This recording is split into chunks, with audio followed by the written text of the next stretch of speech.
Hi, friends. Welcome back. I hope you enjoyed the 2 snow days that we had. I did. I did a lot of shoveling, but I also made a snowman, which I hadn't done in a few years, and that was a lot of fun. And I thought a lot about what your kids were doing out there in the snow and imagining them sledding and generally enjoying themselves. So I hope that happened for all of us. There are a couple things I want to talk about. One is that we started an assessment earlier this fall that's sponsored by the National Association of Independent Schools. And it's called the Assessment of Inclusivity and Multiculturalism. And some of you are aware of it because you served on focus groups that we call them discovery committees. And some of you may not be aware of it, but the idea is for us to collect as much information and data as we can about how we're doing regarding diversity and inclusivity and multiculturalism. And next week, we're going to be sending out a link to a survey, and I'm really encouraging you to take part in the survey. It takes about 15 minutes, and it will be asking you questions about your experience here at the school. And the more information we get, the better off we're going to be in terms of making plans for the future regarding diversity and equity and inclusivity. So if it'll go out to every household, if you have two parents and or guardians living in your house, we'd like to have them both fill out the survey, not just one, because no one's experiences or reflections are going to be the same. And as I said, the more data, the more information we have, the better off we'll be going forward. So please do, when you see that link, take a minute to sit down and click on it and then fill out the survey.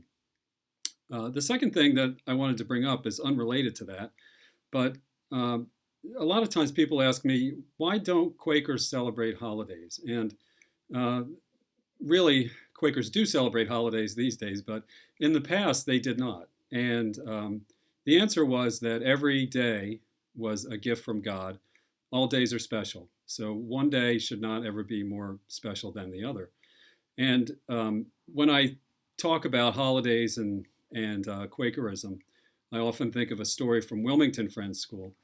And they had scheduled school on Christmas Day. And a bunch of the students, and this was a long time ago, but a bunch of the students went down to the meeting house where the school was, and they barricaded it so that when the schoolmaster showed up, the plan was for them to say that we will take down our barricade if you agree to let us go home.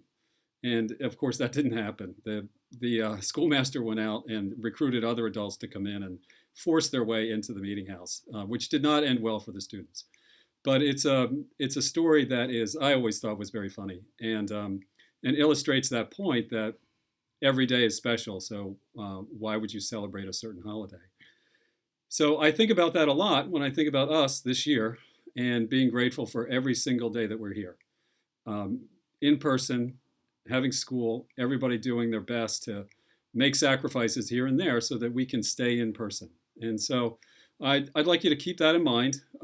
We're making progress with COVID, and there is some light at the end of the tunnel. I just can't tell you how long the tunnel is, but I'm so impressed with what people have been doing, students, teachers, parents, to keep the community safe. And I encourage you to just hang in there a little bit longer, and we're going to be okay. So thank you very much. As I said, if you have any questions about the survey that you'll get a link to next week, just let me know. And I really hope that you'll fill that out. Thanks a lot.